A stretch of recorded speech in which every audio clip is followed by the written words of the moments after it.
Hello everyone, welcome to my channel. The topic of today's video is general pharmacological principles.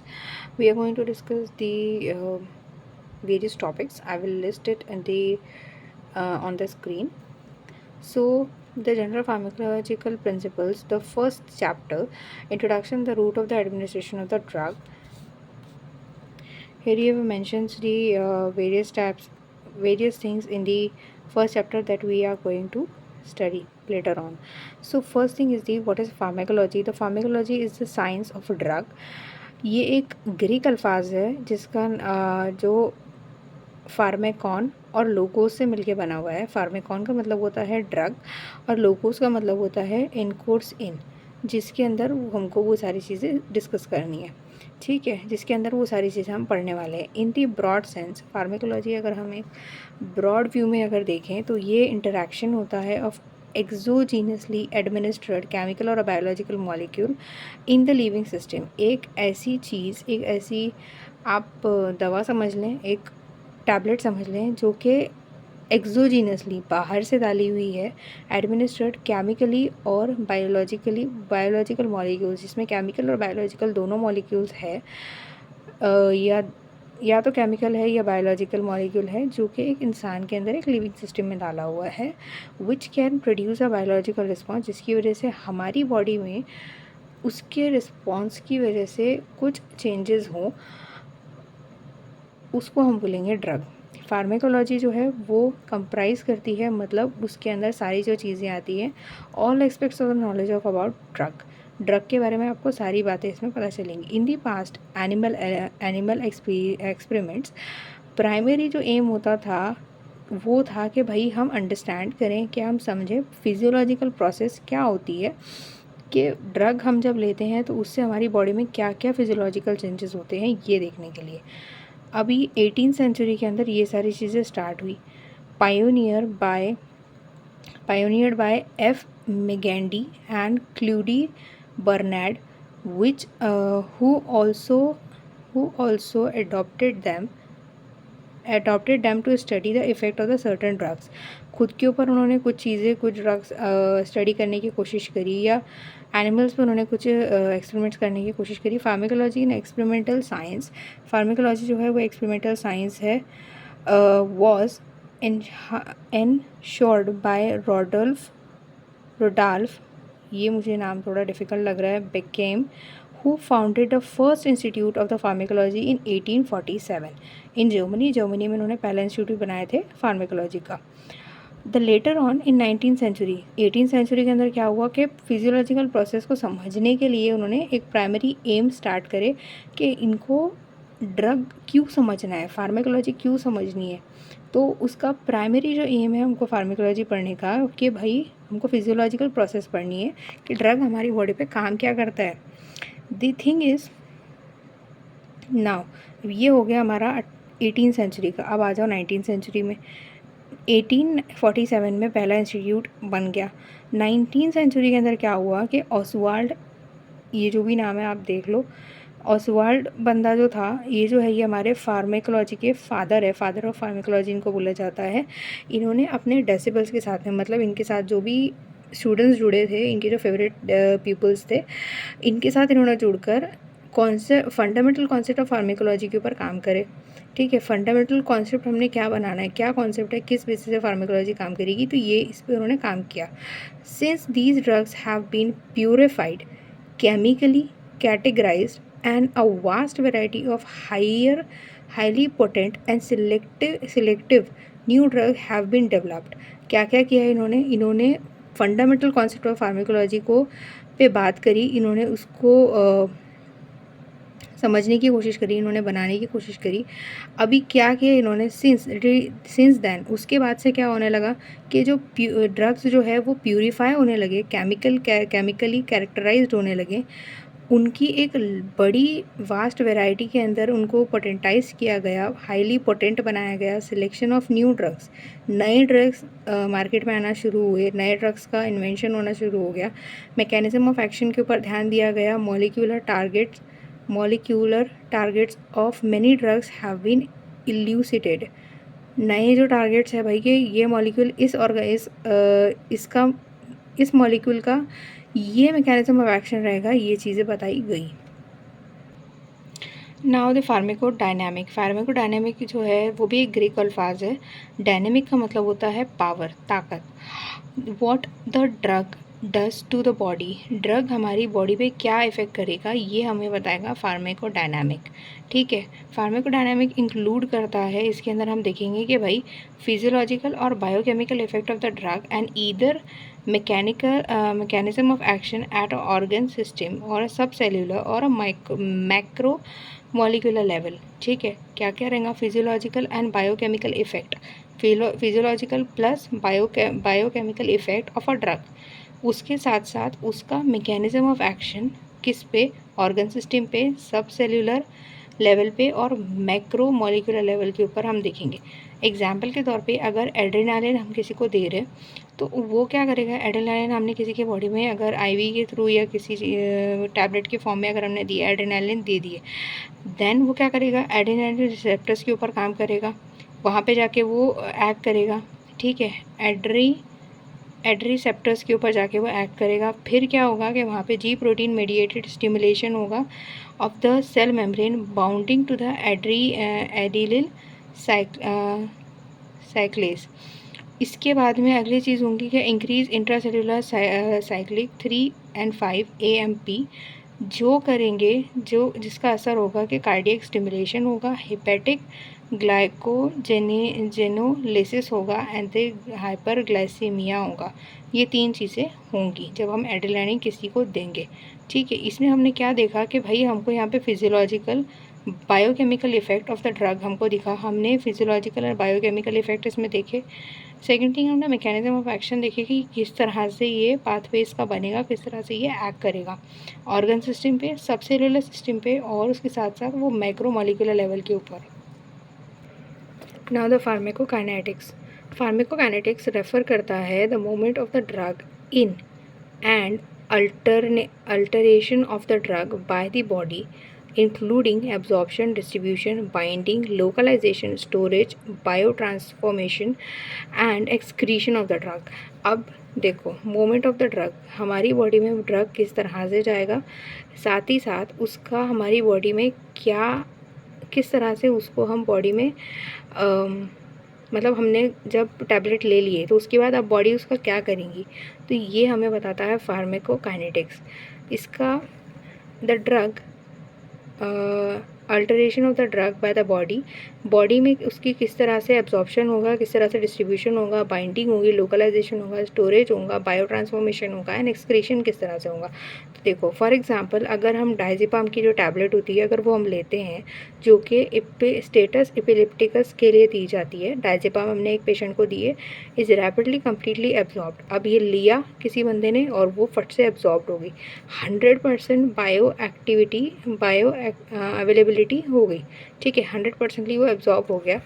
अब ये reach हुआ, इसका हमने जब प्लाज्मा कॉन्सेंट्रेशन देखे तो वो 80 मिनट्स के अंदर पीक वैल्यू पे चला गया। उसके बाद हमने प्लाज्मा प्रोटीन बाउंड देखे कि उसका प्लाज्मा प्रोटीन बाउंड कितना है, तो 98% था। Uniformly distributed in the body, volume of the distribution is about, कितना वॉल्यूम में वो डिस्ट्रीब्यूट हुआ है, तो 1.1 लीटर पर केजी के हिसाब से वो डिस्ट्रीब्यूट हुआ है हमारी बॉडी में। एक्सेसिवली मेटाबोलाइज, ये हमारी बॉडी में लीवर में जब गया ये ड्रग तो इसको मेटाबोलाइज किसने करा, तो ये और ये जो एंजाइम्स है इन्होंने करे। 2 इसको कन्वर्ट किया गया डिसमिथिल डायजेपाम में इसको कन्वर्ट करे, प्लस ऑक्सीजिपाम में इसको कन्वर्ट करे, आर फॉलोड बाय ग्लूकोरोनाइडेशन की प्रोसेस के थ्रू।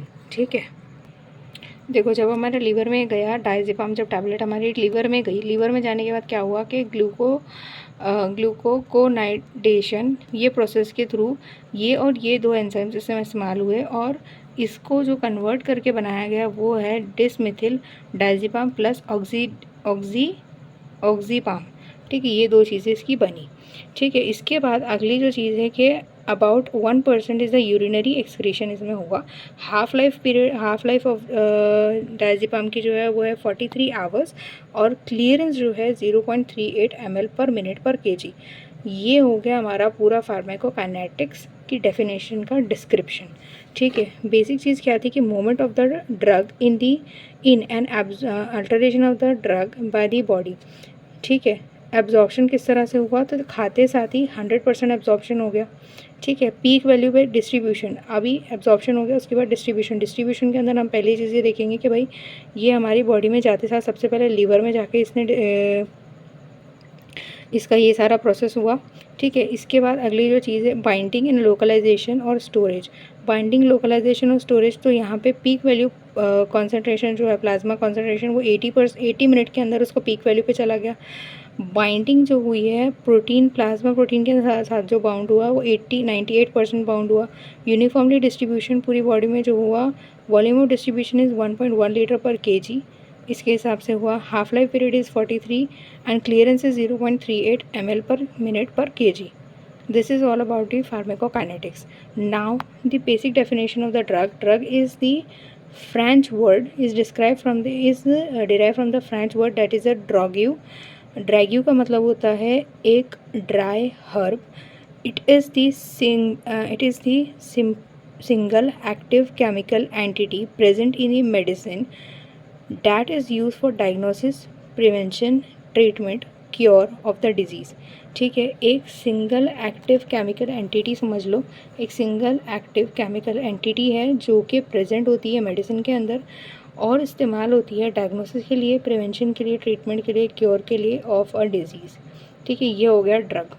अब आ जाओ, this drug is This disease-oriented definition of the drug does not include the contraceptives and use of the drug for improvement of the health. अब ये जो डेफिनेशन ड्रग की दी थी इसके अंदर कॉन्ट्रासेप्शन को इंक्लूड नहीं किया गया, क्योंकि सिर्फ हम बीमारी की बात कर रहे कि एक केमिकल सब्सटेंस ले भाई, एक मेडिसिन ले जो कि डायग्नोसिस के लिए इस्तेमाल हो, प्रिवेंशन के लिए इस्तेमाल हो, ट्रीटमेंट के लिए इस्तेमाल हो, क्योर ऑफ द डिजीज़ के लिए इस्तेमाल हो, इन 4 चीज़ों के लिए इस्तेमाल होनी चाहिए, इसको हम ड्रग बोलेंगे। नहीं, इसमें हमने कॉन्ट्रासेप्शन को इस्तेमाल नहीं किया, प्लस हमने इसके अंदर use of the drug for the improvement of health, मतलब जो हम सप्लीमेंट्स लेते हैं, न्यूट्रिशन सप्लीमेंट्स जो हम लेते हैं उसके बारे में तो बात ही नहीं करें हमने। तो अब WHO ने 1966 के अंदर एक नई डेफिनेशन को, कॉम्प्रिहेंसिव डेफिनेशन बताया ड्रग की। ड्रग का मतलब होता है, ड्रग की जो डेफिनेशन है वो ये है कि drug is any substance or a product that is use or is intended to be use to modify, जो intended to be used to modify or explore physiological system or a pathological state for a benefit of a recipient। अब इसका मतलब देखो, कोई भी ऐसा substance जो और अ प्रोडक्ट जो इस्तेमाल होता है या इस्तेमाल किया जाता है मॉडिफाई करने के लिए, बढ़ाने के लिए और एक्सप्लोर करने के लिए फिजियोलॉजिकल सिस्टम को, मतलब एक नॉर्मल हेल्दी इंसान के अंदर एक सप्लीमेंट्स अगर वो बंदा ले रहा है एक नॉर्मल हेल्दी सिस्टम के लिए या फिर एक पैथोलॉजिकल स्टेट के लिए, मतलब एक बीमार इंसान के लिए, for the benefit of a recipient, जो कि बीमार इंसान को, जो रेसिपिएंट है हमारा, जो पेशेंट है, उसके बेनिफिट के लिए उसको इस्तेमाल किया जाए। ठीक है, अब आ जाओ, the term drug is being also used two means the addictive, abuse and illicit substances, whereas however this restriction and derogatory sense urge to unfortunately degradation of the time honored term, and the drug is referred to a substance that has some health promoting and therapeutic and a diagnostic approach। देखो, सीधी बात है, हम लोग common language के अंदर जो drug इस्तेमाल करते हैं, टर्म जो ड्रग इस्तेमाल करते हैं उसका मतलब होता है कि कोई भी एक आधा अब्यूज़िव सब्सटेंसेस जो कि अब्यूज़ सब्सटेंस के लिए या एडिक्शन वाले वर्ड के लिए। तो अब क्या हुआ कि ये चीज़ें इस तरह से बोली जा रही थी कि भाई ये वाला ड्रग दे दो या ये वाला ये दे दो, तो कहीं ऐसा ना हो कि लोग मेडिसिन की जगह पे जो उनके लिए, उनकी हेल्थ के लिए, बीमारी के लिए जो सोल्यूशन है वो मेडिसिन की जगह ड्रग ही इस्तेमाल करना शुरू कर दें, मतलब अब्यूज़िव चीज़ें इस्तेमाल करना शुरू कर दें। इसी के लिए nevertheless to avoid interpretation, the term medicine is being employed to designate such substances in a place of a drug. तो अब क्या हुआ कि मिस इंटरप्रिटेशन नहीं होना चाहिए, इसीलिए WHO ने ये बोला है कि हमको ड्रग की जगह मेडिसिन इस्तेमाल करना है, मेडिसिन अल्फाज इस्तेमाल करना है, ठीक है। अब आ जाओ कुछ टर्म्स के ऊपर। पहला है फार्मेकोथेरेप्यूटिक्स। फार्मेकोथेरेप्यूटिक्स का मतलब होता है application of a therapeutic, application of a pharmacological information. Pharmacotherapeutic, pharmaco एक अलग चीज़ है, थेरेप्यूटिक एक अलग चीज़ है। करना क्या है, एप्लीकेशन होता है फार्मेकोलॉजिकल इन्फॉर्मेशन, मतलब दवा की इन्फॉर्मेशन को plus together with the knowledge of the disease, with the knowledge of the disease.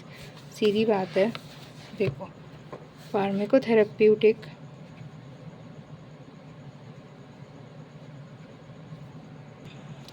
देखो फार्मेकोथेरेप्यूटिक्स का मतलब होता है pharmacological information plus knowledge of disease का इस्तेमाल करना। इन दोनों का सम जो होता है उसको फार्मेकोथेरेप्यूटिक बोलेंगे हम। कि फार्मेकोलॉजिकल इन्फॉर्मेशन का सीधा मतलब है कि दवा की या मेडिसिन के बारे में हमको पता होना चाहिए। दूसरा, हमको डिजीज़ के बारे में पता होना चाहिए जिसके प्रिवेंशन के लिए, मिटिगेशन के लिए या क्योर के लिए हम इस्तेमाल करेंगे। Selection of a most appropriate drug, एक बहुत मोस्ट अप्रोप्रिएट ड्रग हमको इस्तेमाल करना है उस बीमारी को दूर करने के लिए। उसका डोज हमको मालूम होना चाहिए, उसका ड्यूरेशन ऑफ ट्रीटमेंट हमको पता होना चाहिए, taking into account the stage of disease. हमको बीमारी पता होना चाहिए कि भाई नॉलेज ऑफ डिजीज़ के अंदर हम क्या पूछेंगे कि उसका ड्यूरेशन, उसका स्टेज कौन सा है, which stage the disease is on. तो उसके हिसाब से हमको एक अप्रोप्रिएट ड्रग चूज़ करना पड़ेगा, उसका डोज डिसाइड करना पड़ेगा, उसका ड्यूरेशन ऑफ ट्रीटमेंट डिसाइड करना पड़ेगा, किस बेसिस पे, एज ऑफ द डिजीज़ के ऊपर, ठीक है। साथ ही साथ हमको specific feature of the patient भी देखना है कि भाई पेशेंट के सिम्टम्स क्या है। ये सारी चीज़ें हम देखेंगे फार्मेकोथेरेप्यूटिक्स के अंदर। अगली जो चीज़ है वो है केमिकल नहीं, क्लिनिकल फार्मेकोलॉजी। क्लिनिकल फार्मेकोलॉजी का मतलब है एक scientific study of drug. Scientific study करनी है ड्रग की, पुराने भी नए भी, इन ह्यूमन और in man. It include a pharmacodynamic, जो अभी हमने थोड़ी देर पहले देखी, pharmacodynamic and the pharmacokinetics. Dynamic का मतलब है कि ड्रग क्या कर रहा है बॉडी के ऊपर, और काइनेटिक का मतलब है कि बॉडी ड्रग के ऊपर क्या करने वाली है, ठीक है। Investigating in a healthy volunteer, ये चीज़ें हमने किस में देखनी है, सीधी बात है क्लिनिकल फार्मेकोलॉजी का मतलब है कि भाई आपने क्लिनिकल ट्रायल्स करने हैं जो कि अच्छे इंसानों के ऊपर और हेल्दी इंसानों के ऊपर करने हैं, as well as in the patients, और साथ में पेशेंट्स पे भी करने हैं, ठीक है। एवेल्युएशन ऑफ द इफ़िशियंसी की कितनी इफ़िशियंट है वो medicine, safety of the drug, कितनी वो सेफ़ है। कंपैरेटिव ट्रायल्स के अंदर बहुत सारे अलग अलग ट्रायल्स करने हैं जिसके ऊपर हम कंपैरेटिव ट्रायल्स देखेंगे, भाई उनको फिर कंपेयर करेंगे ट्रायल्स को with the form of the treatment, किस तरह का ट्रीटमेंट उनको दिया गया। Surveillance of the pattern of the drug use, किस तरह से ड्रग को इस्तेमाल किया गया, और एडवर्स इफ़ेक्ट्स उन पेशेंट्स के ऊपर हमको क्या दिखे, ये सारी चीज़ें। क्लिनिकल फार्मेकोलॉजी जो है उसका बेसिक एम जो होता है वो होता है कि भाई ऐसा डाटा निकालो ट्रायल्स के थ्रू के जिससे हम प्रैक्टिस कर सके एविडेंस बेस्ड मेडिसिन के, भाई एविडेंस हम बता सके कि भाई हमने इतनी फॉर एग्जांपल हमने 8 अलग अलग ट्रायल करे पैरासीटामोल मेडिसिन देने के लिए। 8 अलग अलग ट्रायल्स के अंदर हमने एक ट्रायल के अंदर हमने 25-25 पेशेंट्स के ऊपर पैरासीटामोल दिए और उससे बुखार कम हुआ, उससे ये रिएक्शंस आए, ये बताने के लिए। अब हमने एविडेंस बेस्ड मेडिसिन इसलिए बोले कि भाई इसके अंदर हमको एविडेंस मिला कि हमने ये सबूत है हमारे पास कि इतना इसके अंदर हम इतनी इफ़िशिएंट है, इतनी ये सेफ़ है, इतनी ये इतनी ये अच्छी है कि इसके अंदर एडवर्स इफ़ेक्ट्स ये होने वाले हैं। ये सारी चीज़ें हमको बताने के लिए एविडेंस बेस्ड मेडिसिन को पे काम करने के लिए या एविडेंस बेस्ड मेडिसिन को प्रैक्टिस करने के लिए क्लिनिकल फार्मेकोलॉजी को पढ़ना ज़रूरी है, ठीक है। अब आ जाओ कीमोथेरेपी के ऊपर। कीमोथेरेपी का मतलब होता है एक systemic treatment of a systemic infection. एक सिस्टेमिक इन्फेक्शन मतलब समझ लो कि जीआईटी का इन्फेक्शन हो गया या फिर हमारा यूरिनरी ट्रैक्ट का कोई इन्फेक्शन हो गया। सिस्टेमिक इन्फेक्शन या मेलिग्नेंसी, कोई malignancy which with specific drug, किसी स्पेसिफिक ड्रग को हम इस्तेमाल करेंगे।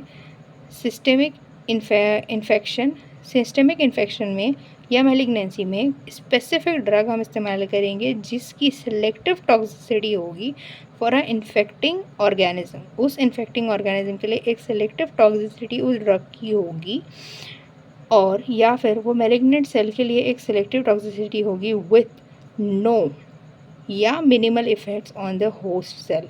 होस्ट के सेल्स के ऊपर मिनिमल इफ़ेक्ट होगा या नहीं इफ़ेक्ट होगा, ठीक है। नॉर्मल सेल्स को नहीं मारेगा, सिर्फ इन्फेक्टिव सेल्स को मारेगा, ठीक है। फार्मेसी का मतलब है एक art and science of a compounding and dispensing drugs और preparing suitable doses form for administration of the drug to man और एनिमल। इट इंक्लूड, फार्मेसी के अंदर जो जो चीज़ें आएगी वो आएगी कलेक्शन आएगा, आइडेंटिफिकेशन आएगा, प्यूरिफिकेशन आएगा, isolation, synthesis, standardisation, quality control of the medicinal substances. This includes in the pharmacy. Pharmaceutics का मतलब है एक लार्ज स्केल के ऊपर मैन्युफैक्चर करना ड्रग को। प्राइमरीली ये जो है ये एक टेक्नोलॉजिकल साइंस है, मतलब एक इंडस्ट्री बनाना जिसके अंदर आप बहुत सारी मेडिसिन को प्रोड्यूस कर सकते हैं। Toxicology, study of the poison effect of the drugs or chemicals, household or environmental pollutants, industrial pollutants, agriculture और homicidal substances, जिसके बारे में हमको सिर्फ पढ़ाई नहीं करनी है कि study of the poisonous effects of the drug, सिर्फ हमको उसके इफेक्ट्स के बारे में नहीं पढ़ना, उसके साथ साथ हमको उसके डिटेक्शन के बारे में पढ़ना है कि हम उसको डिटेक्ट कैसे करेंगे। अगर हमारे सामने कुछ केमिकल कुछ अगर टॉक्सिकोलॉजिकल सब्सटेंसेस रखे हुए हैं, हम उसमें से कैसे डिफ्रेंशिएट करेंगे। उसका प्रिवेंशन, अब हमने डिटेक्ट कर लिया, प्रिवेंट भी करना आना चाहिए कि भाई अगर ये किसी बंदे ने ले लिया, ये इसने ले ही नहीं लेना चाहिए, तो इसकी प्रिवेंशन के बारे में। और अगर गलती से किसी ने ले लिया तो ट्रीटमेंट ऑफ द पॉइजनिंग किस तरह से करेंगे, ये चीज़। ना फार्मेको एपिडेमियोलॉजी का मतलब है कि पहले तो दो अलग अलग अल्फाज है कि फार्मेको एक अलग अल्फाज है और एपिडेमियोलॉजी एक अलग चीज़ है। तो study of the interaction between drug का इंसानी पॉपुलेशन के साथ में किस तरह का रिलेशन बनता है, इसका इंटरेक्शन देखना है कि भाई हमने पैरासीटामोल हो गया या फिर डायजेपाम हो गया, इस तरह के जो भी मेडिसिन है, ये जब हमने मार्केट में लेकर आए तो उसका इंसानों के साथ किस तरह से इंटरेक्शन हुआ, मतलब कितने लोगों को उस चीज़ की ज़रूरत पड़ी, कितनी वो चीज़ें बिकी, इसके बारे में हम ये पता करेंगे। It investigates the real world interaction for the benefit and the risk of the use of the drug by using the method of the reasoning, both the pharmacology and the epidemiology, ठीक है। अब अगली चीज़ बहुत important है, वो है कॉर्नोथेराप्यूटिक्स। कॉर्नोथेराप्यूटिक्स का मतलब होता है कि भाई हम लोग बचपन से सोचते आए हैं कि हमको डॉक्टर बोलता है कि आप सुबह और शाम ये मेडिसिन लेनी है, तो ये कैसे डिसाइड होता है कि सुबह और शाम कैसे लेनी है, कि भाई सुबह ही क्यों लेनी है, दोपहर में क्यों नहीं ले सकते, सुबह और शाम मेडिसिन लेनी है। तो ये चीज़ हम इसमें देखेंगे कि कॉर्नोथेराप्यूटिक्स का मतलब होता है it is the optimisation of the drug effect or minimization of the toxicity by timing medications with regard to the biological rhythm। Biological rhythm के साथ में उसको सिंक्रोनाइज करना है, हमने उसके साथ उसको बैलेंस करना है। It takes into consideration the predictable administration time dependent variation in the pharmacokinetics of the drug, as well as the suitability of the target tissue due to the temporal organization of the physiochemical process and the functions of the body as circadian and the other rhythms। सीधी बात है कि हमने एक drug अगर लिए, हम अगर morning में एक मेडिसिन ले रहे हैं तो उसका हमारी बॉडी के अंदर किस तरह से एडमिनिस्ट्रेशन का जो टाइम है वो डिपेंड करेगा कि भाई फार्मेकोकाइनेटिक्स ऑफ द ड्रग किस तरह से वो एब्जॉर्ब हो रही है, जो कि हमने यहाँ देखे। फार्मेकोकाइनेटिक्स ऑफ द ड्रग का क्या मतलब है, एब्जॉर्प्शन हो रहा, डिस्ट्रीब्यूशन हो रहा, बाइंडिंग हो रही, लोकलाइजेशन हो रहा, स्टोरेज हो रहा, बायो ट्रांसफॉर्मेशन हो रहा and excretion of the drug. ये सारी चीज़ों पर डिपेंड करेगा कि भाई पहले जो हमने सुबह मेडिसिन ली है उसका फार्मेकोकाइनेटिक्स ऑफ द ड्रग किस तरह से है, as well as the suitability of the target tissue के उस टिश्यू के ऊपर। लाइक हम पैंक्रियाटाइटिस के लिए अगर मेडिसिन ले रहे तो जो मेडिसिन हम पैंक्रियाटाइटिस के लिए ले रहे या फिर हमने HTN के लिए मेडिसिन ली है, तो HTN के लिए जो भी हम मेडिसिन लेंगे, या इंसुलिन कोई बंदा ले रहा है सुबह और शाम, तो सुबह उसने खाने से पहले अगर इंसुलिन का इंजेक्शन लिया है तो अब उसकी एब्जॉर्प्शन एंड ऑल दैट, वो उसकी फार्माकोकाइनेटिक्स किस तरह से हो रही है, उसका suitability of the target organ किस तरह से है, ये सारी चीज़ों को हम डिसाइड कर इसके साथ को इसको सबको बैलेंस करके हम डिसाइड करते हैं कि किस तरह से उसको बीडी में देना है, टीडीएस में देना है, क्यूआईडी में देना है, ये सारी चीज़ें। And the other aspects of the pharmaco genomic and the pharmaco economics वगैरह, ये सारी चीज़ें हम बाद में देखेंगे। ठीक है, thank you so much for watching.